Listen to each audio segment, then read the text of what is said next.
I knocked on the door and this woman opened the door. I told her why I was there and she said, come in. She had the full story. The Andrew Milne investigation. How do you think people took to that story and why did that story resonate with so many? The way it kind of came to us was interesting because my colleague Daniel, his wife is a GP, and she's in a WhatsApp group called Medic Mums or something like that. Right. And there were a few people just started saying, has anyone received any letters from this solicitor? And enough of them came in on this WhatsApp group. She started to think, maybe there's something here. She told Daniel, her husband, my colleague, and we just started looking into it. And it turned out that there was this entire story that this solicitor had been sending lots of letters out to people who are leaseholders in Sheffield. Now, I didn't understand the difference between leasehold and freehold.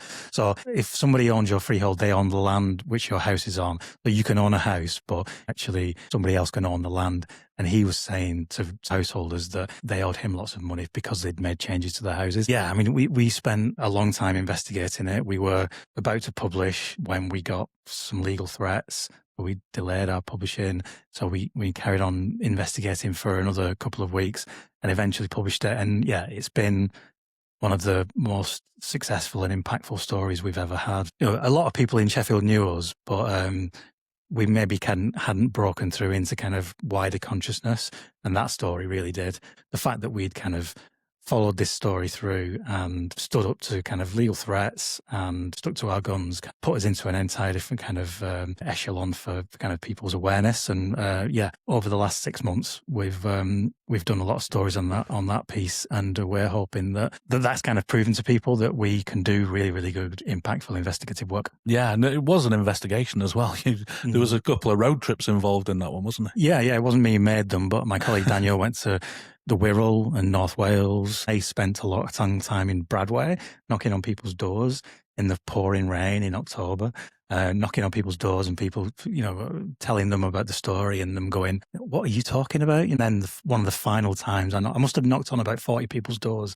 And then I was about to go home, get the bus back into the city centre, and I knocked on a final door, and this woman opened the door. I told her why I was there, and she said, come in, and she had the full story. A lot of journalism now is done contacting people on Facebook or LinkedIn or Twitter or whatever, but there's still space in journalism for walking around an estate in Sheffield, knocking on people's doors in the driving rain and finding a story. And that's what journalism always used to be, and it's great that that still has a role to play. It again goes to speak to giving people the time to chase the story, doesn't it? Yeah. I think one of the most impactful pieces of that was on the day that he was arrested, you released a story with one of the people that had received this letter, and she finally came forward and actually named herself. Yeah, well, that was the person who I knocked on the door of in Bradway. Yeah. At the beginning, she didn't want to name herself, but because she was still worried about possibly, at the time she wasn't in possession of her freehold, so she was worried that if she kind of went public that it might come back on her. But she eventually was happy to go on the record, and I mean she's kind of been through the mill when it comes to that story. So hopefully one day that she'll get justice. Yeah, that's a challenge, isn't it? Getting people to go on the record. People are brave for doing so, aren't they? Is that something you've seen, that people are now trusting you more to actually reveal themselves, so to speak, and tell their story? Yeah, I think it depends on the story. We'd rather get people on the record, but we still have to acknowledge that some people want to remain anonymous, especially. We've done stories about certain businesses in Sheffield, some hospitality businesses, for example, who weren't treating their staff particularly well. And some people are still wary, if they put their names forward, they might not get another job, which you have to respect, you have to understand. But people are more willing to speak to us now. And one of the things, when we first started the Tribune, we didn't really get people sending us tips a lot. We asked for tips all the time, but it took a while for people to kind of understand that we could be trusted to investigate stories. We get tips all the time now. Yeah. Too many, probably.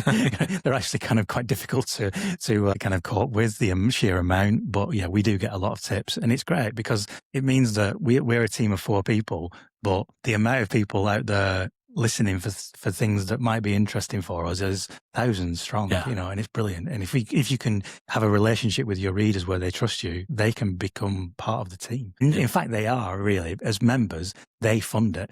They're part of the Tribune and they can contribute to stories as well. Thank you for listening. If you've enjoyed this episode, please subscribe to REYT wherever you get your podcast. It's completely free and it's the best way to make sure you never miss a conversation. And also, wherever you get your podcast, please drop a review.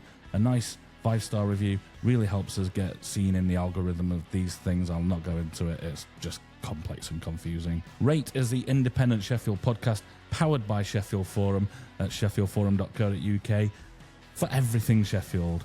We'll see you next time. Thanks for listening.